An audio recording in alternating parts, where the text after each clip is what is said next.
What's the biggest thing you've learned from your failures?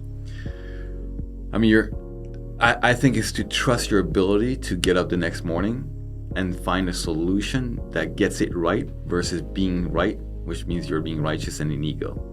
The challenge that people have is that in friction and in failure or in mistakes, they revert back to protectionism of themselves because of the burden of the experience.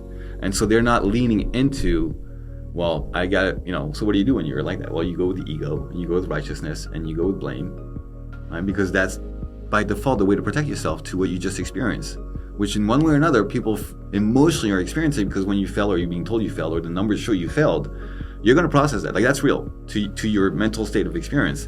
Those are just facts, right? And so you got to be able to then get up the next day and put your ego aside, put your righteousness aside, put your blame aside, and say, how do I get this right now? Like, what do I have to do to get it right?